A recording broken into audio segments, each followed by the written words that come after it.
If you're looking to build a healthy gut, there are 3 environmental conditions that are critically important to doing so that you have a pretty strong level of control over. Now, these things are salinity, motility, and pH. Now, you may be familiar with some of these, but let me talk about them a little bit. Let me define them for you and let you know what you need to know in terms of what you can do to help optimize these 3 factors so that you can build a healthy gut. Now, before we dive into that, why are they important? They're really important because they affect the way that enzymes work, specifically your digestive enzymes as well as the enzymes that your microbiome uses. So it will have a really strong effect in terms of how well you digest and absorb your food, as well as how healthy your microbiome is if you pay attention to these 3 factors: salinity, motility, and pH. So let's begin with salinity.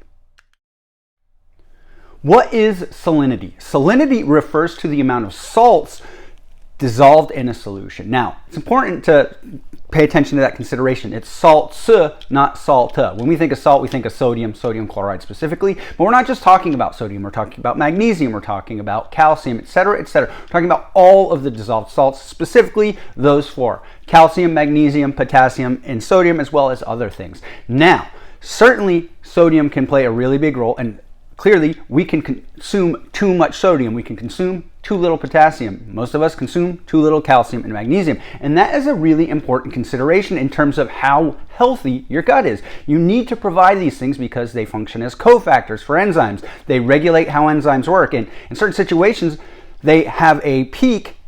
The peak activity for an enzyme will fall somewhere in the middle of really high and really low of these concentrations. So more is not better and less is not necessarily better. For example, sodium plays a really important role in helping you digest proteins. It helps activate trypsin. Now, that's important to know. However, it's also important to know that at very high concentrations, sodium can denature enzymes and make them relatively worthless. So we need to find the balance. It's not just about having something meeting an adequate level or being below an adequate level. It's about finding that sweet spot. Now, where is that sweet spot? For the most part, you don't have to be crazy here. Don't oversalt your foods. Don't suck down things such as these electrolyte powders that are just spiked with sodium and have very little potassium in them when you consume your foods. You know, you do want to rehydrate, especially if you are an athlete and doing a lot of exercise. Most people do not meet those qualifications, so they don't need these things. Certain people doing a keto diet, yeah, it may help to increase their sodium levels. It does make them feel better, but that does not mean it is not having a deleterious effect on your gut. Putting down something that has 1,000 milligrams of sodium and only a couple hundred milligrams of potassium and like 60 milligrams of magnesium. It's important to consider also if you're going to be doing these electrolyte replacement powders, you might just want to do this around exercise. If you're doing this all day long, you're certainly going to alter the salinity of chyme, which is the mixture of the food you consume and the digestive enzymes that are in there, and you are going to have an effect on digestion. I can't say specifically, how bad it's going to be or how good it is, but we do have some pretty good evidence. We found that high salinity in the stomach, meaning you consume a lot of sodium, damages the stomach. We have pretty good idea how, and we have some pretty solid data to back that up. And you're not going to absorb sodium before it gets out of the stomach. We also have some pretty good data on too much sodium damaging the microbiome, killing beneficial species, specifically lactobacillus species. However, again, you have to balance this out. You have to make sure you're getting an adequate level of sodium. You don't want to go too low. I don't know too many people that do go too low on sodium. Many people are way too low on potassium, calcium, and magnesium. And it's important when you're providing these salts that you're providing them gradually throughout the day and not big chunks. A lot of people like to supplement. I would consider those electrolyte powders supplements as well. I would not suck these things down. For example, if you're taking a magnesium supplement, I would take a fairly absorbable, highly absorbable, that's absorbed, in the duodenum. I would take it 3 times a day and split the dosages.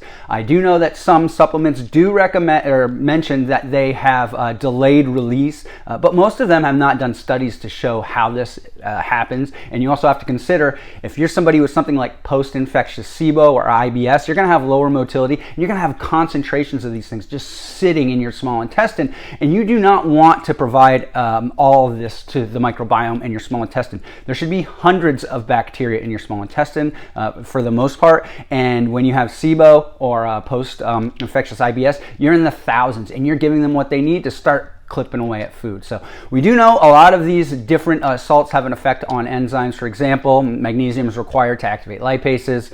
As I mentioned, sodium for proteases, specifically trypsin, and potassium with the carbohydrates, which makes sense because most high carbohydrate foods are also high in potassium. So make sure you're providing adequate levels of this. Just don't go crazy. I prefer people don't supplement these things at all. If you need a higher concentration of magnesium, I would take a trace mineral supplement and add it to my water to make it mineral water. Most of them out there will get you a good couple hundred milligrams, and you can sip on this throughout the day rather than dropping down bolus doses. So the salinity thing, don't pound these things when you're consuming your food. When you're consuming food, make sure you can salt your food. And in fact, they make a potassium chloride salt you could use as well called New Salt. You can salt your food, just don't go overboard, and just realize that you may be damaging the stomach and impacting the microbiome in a negative way by doing so.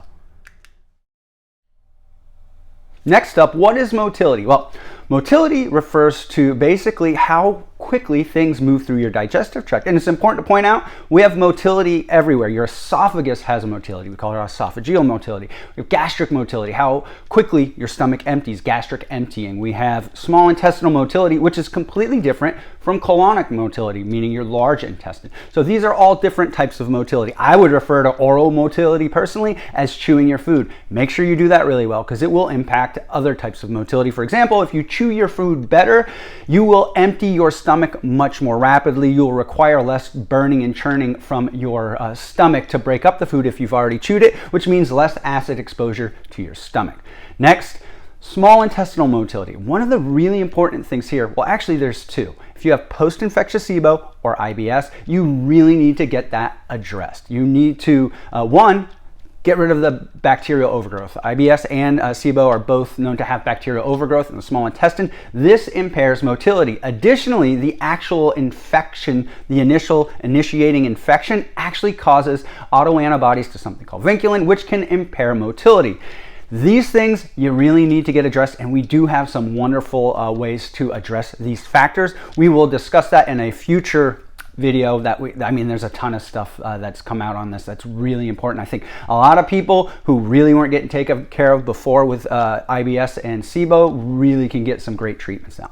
But secondly, with regard to the small intestine, you have something called the migrating motor complex. Some people refer to them as cleaning waves, and this happens during a deeply fasted state. You haven't eaten in at least 3 hours, and then you get these kind of propulsive forces that move food along and then give you little squirts of digestive enzymes to help clean things out. This can really help make sure that bacteria don't overgrow in your gut. Additionally, these cleaning waves are generally better in the morning, so if you're looking to kind of get a goose on these propelling cleaning waves, you might not want to wake up and consume food right away.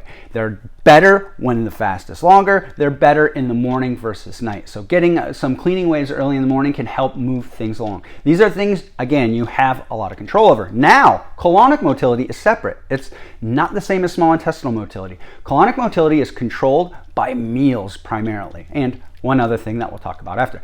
Large meals, like say around 1,000 calorie meal, stimulates colonic motility. Additionally, your first meal in the morning will stimulate colonic motility. So when you have your first meal, you generally should get the urge to defecate. Even if you skip that meal, you should get that same urge. Colonic motility, as well as small intestinal motility, and basically motility throughout the digestive tract are controlled by circadian rhythms. When you develop these patterns, even if there's a mild perturbation in your behaviors, you should still experience colonic motility in the morning.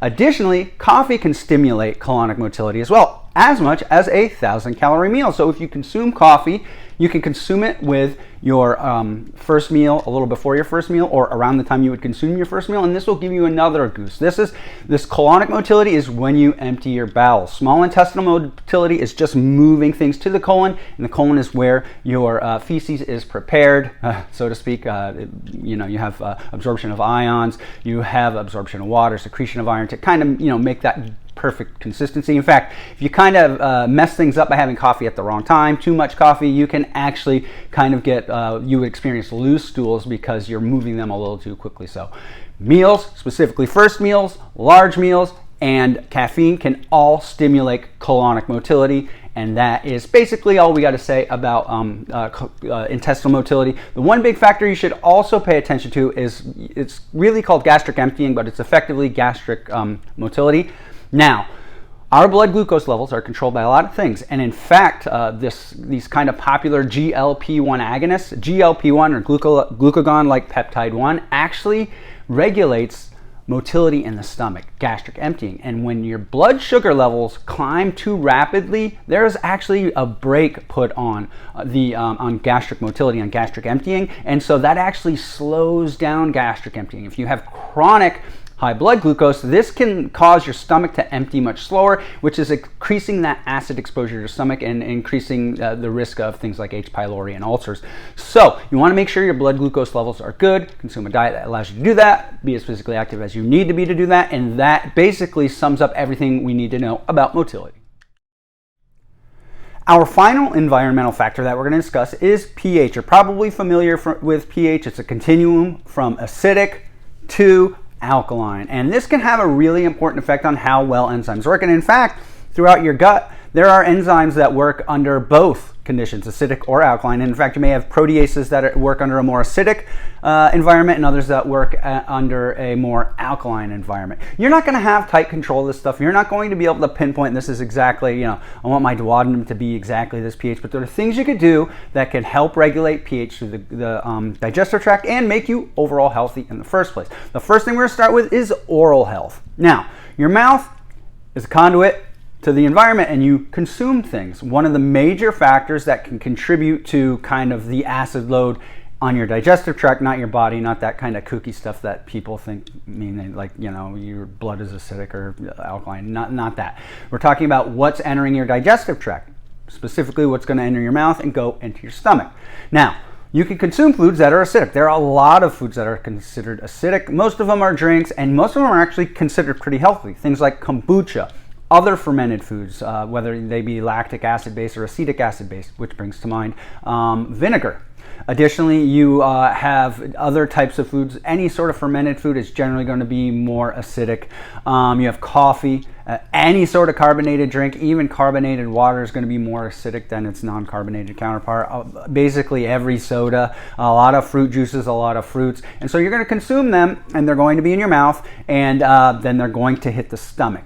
Additionally, your oral microbiome can change based on your diet, particularly if you're consuming a lot of simple sugars. Again, things like juices, sodas. That sugar is going to be broken down by members of your oral microbiome into acids, which can, in addition to eroding your teeth and causing cavities, it can also be a constant source of acid being unleashed on the stomach. You're swallowing your spit all day long, and all of that is going into your stomach. Additionally, there's bacteria in there. I mean, you're probably consuming on the order of billions of bacteria from your oral cavity all throughout the day, and if you're creating a more acidic environment in your mouth, those types of bacteria are not going to have that bad of a time thriving in the stomach, because it is also an acidic environment. So you really don't want to have poor oral health. You want to make sure you're staying on top of your cleanings. If you do consume things that are acidic, rinse your mouth right away. Brush your teeth as soon as you can.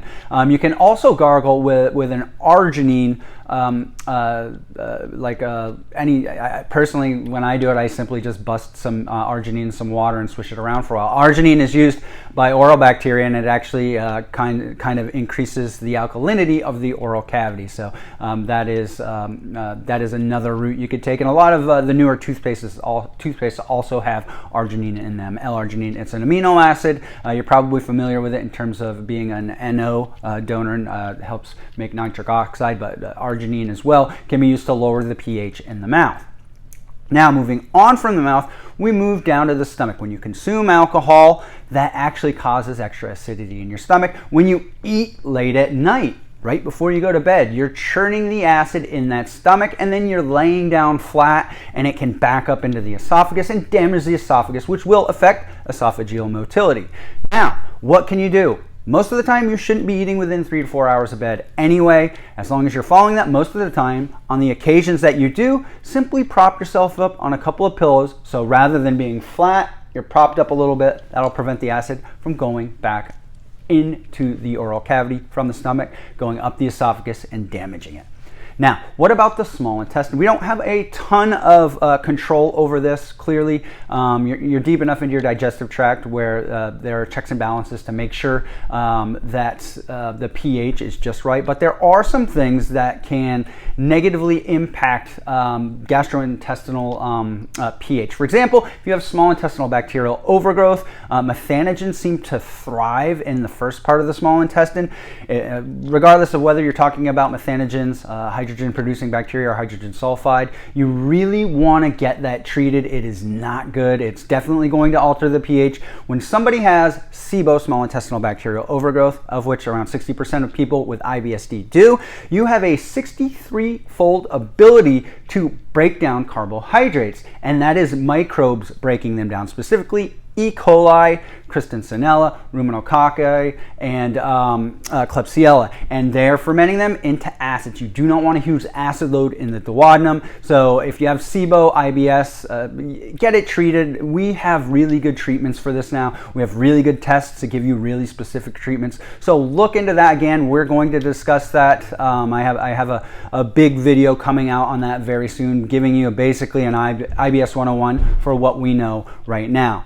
Now in the colon, not too much we can do there. The important thing is a higher fiber diet is going to increase the acidity in the proximal colon, meaning the first part of the colon after the small intestine. We want this to happen. This is good. This helps power different types of exchangers that allow us to absorb butyrate. It helps in absorbing sodium from the digestive tract. So consuming a higher fiber diet, if you can, would be an ideal situation. If you can't, you really should try to get there. Certainly there are going to be some individuals that don't do well with certain types of fiber, but I would try to find the type of diet that I could consume that allows me to consume some fiber that I tolerate and that doesn't cause massive bloating and such. So those are basically it. We have salinity, motility, and pH. You can address all three of these things. All three of these things interrelate too. For example, the absorption of sodium from your gut pulls hydrogen into the gut, so it can actually change pH. And anybody who's done a keto diet knows that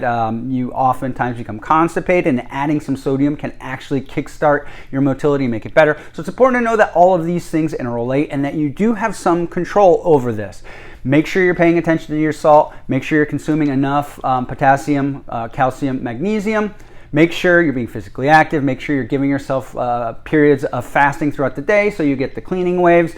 Make sure you are not just consuming acidic foods all day. Make sure you're taking care of your oral health, and make sure if you have something like SIBO, IBSD, or intestinal methanogen overgrowth, that you are addressing this right away. You do not want to let this linger to where it could damage your gut. So thank you very much for tuning in. I hope you got a lot of use from it. If you have any questions, comments, constructive criticism, please put it down in the comment section below. Take care.